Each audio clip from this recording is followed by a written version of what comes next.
interacting with the physical objects around us. And there are enormous number of them that we everyday use.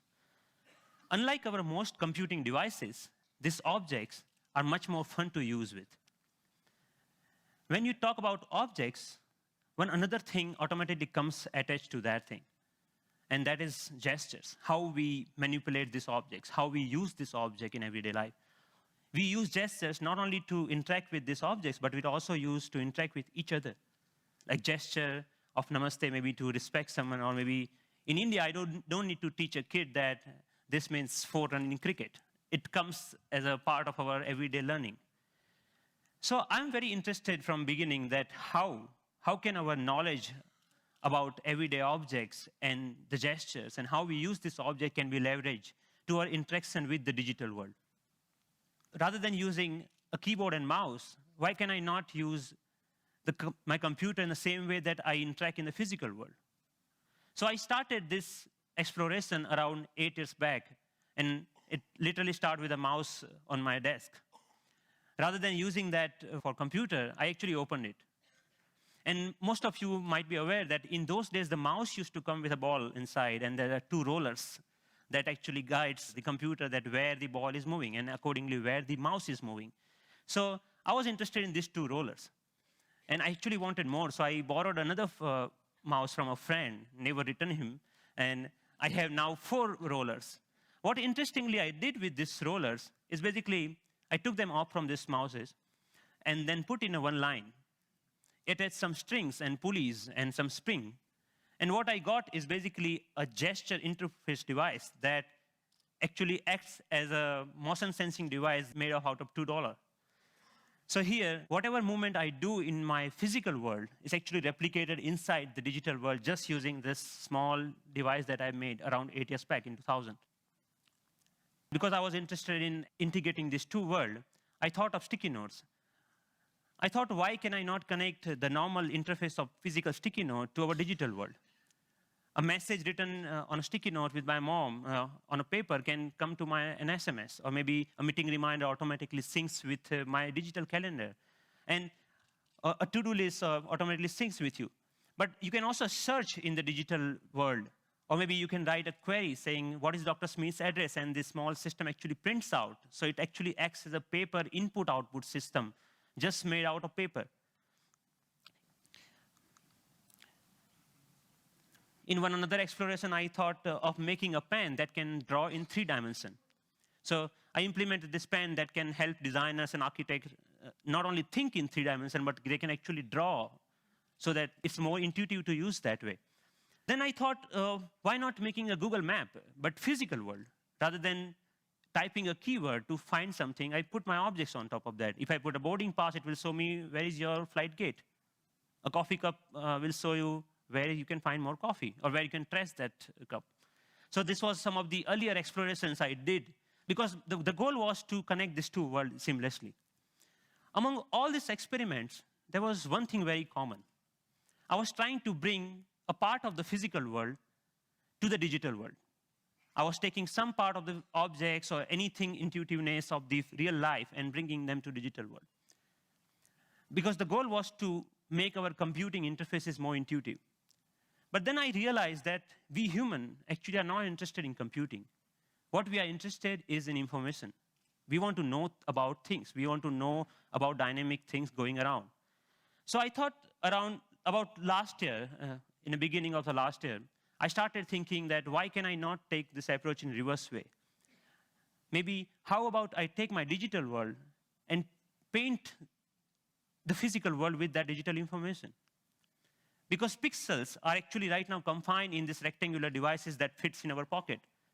Why can I not remove this confine and take that to my everyday objects, everyday life, so that I don't need to learn the new language for interacting with those pixels? So in order to realize this dream, actually I thought of putting a big size projector on my head. I think that's why it's called head-mounted projector, isn't it? I took it very literally and took my bike helmet, put a little bit cut over there so that project actually fits nicely. So now what I can do, I can augment the world around me with this digital information. But later I realized that I actually wanted to interact with those digital pixel also. So I put a small camera over there that acts as a digital eye. Later, we moved to a much better or consumer-oriented pendant version of that many of you are now knowing as SixthSense device. But the most interesting thing about this particular technology is that you can carry your digital world with you wherever you go with you. You can start using any surface or any wall around you as an interface. The camera is actually tracking all your gestures. Whatever you are doing with your hands, it's understanding that gesture. And actually, if you see, there are some color markers that in the beginning version we were using over there. You can start painting on any wall, that you stop by a wall and start painting on that wall. But we are not only tracking here one finger. We are giving you the freedom of using all the both of hands. So you actually can use both of your hands to zoom into or zoom out a map just by pinching operation over here. The camera is actually doing just getting all the images, it's doing the age recognition and also the color recognitions, and like so many small algorithms are going inside. So technically it's a little bit so complex, but it gives you an output which is more intuitive to use in some sense. But I'm more excited that you can actually take it outside. Rather than getting your camera out of your pocket, you can just do the gesture of taking a photo and it takes photo for you, right? Thank you. And later, I can find a wall, anywhere a wall, and start browsing these photos. Or maybe, okay, I want to modify this photo a little bit and send it as an email to a friend. So we are looking for an era where computing will actually merge with the physical world. And of course, if you don't have any surface, you can start using your palm for simple operation. I'm here, I'm dialing a phone number just using my hand. Yep. The camera is actually not only understanding your hand movements, but interestingly, it's also able to understand what objects you are holding in your hand. What we are doing here is actually, for example, in this case, the book cover is matched with so many thousands of, or maybe millions of books online, and checking out which book it is. Once it has that information, it finds out more reviews about that, or maybe New York Times had a sound overview on that, so you can actually hear on a physical book as a review of a sound. Gave a famous talk at Harvard University. This was Obama's last visit last week to MIT. And in particular, I want to thank two outstanding MIT So I was seeing the live of his talk outside in just a newspaper. Your newspaper will show you live of your weather information rather than having updated like you have to check your computer in order to do that, right?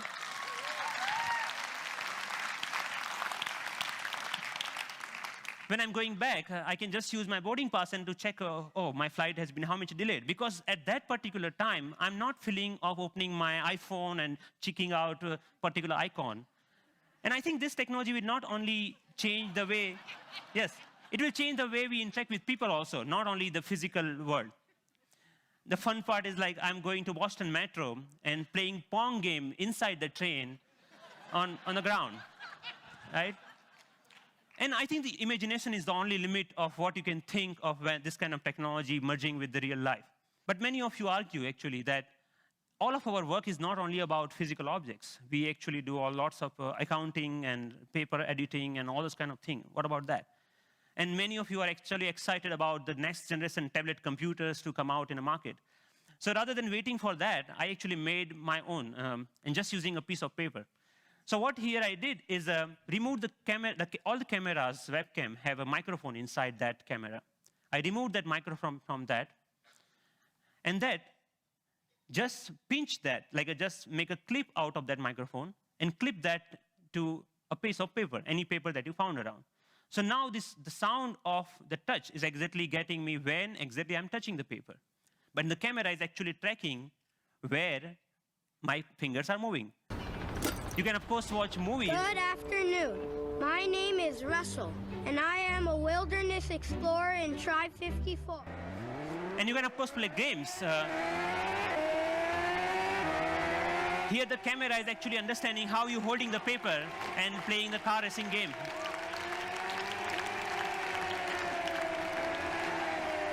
Many of you already must have thought, okay, you can browse. Yeah, of course, you can browse to any website. So you can do all sort of computing on a piece of paper wherever you need it.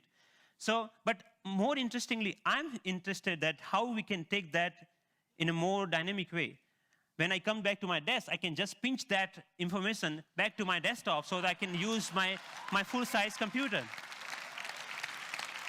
And why only computers? We can just play with papers. Like paper world is interesting to play with. So here I'm taking a part of a document and putting over here the second part of from second place, and I'm actually modifying the information that I have over there.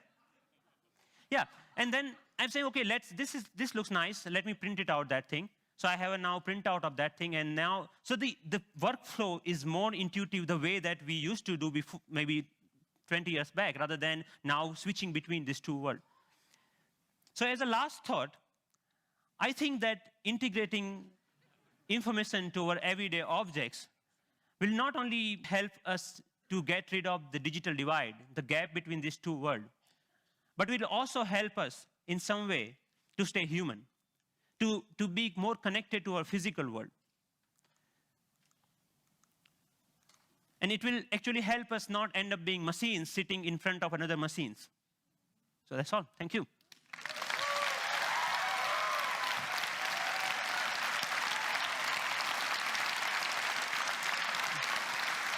Thank you. Thank you. Thank you. Thank you.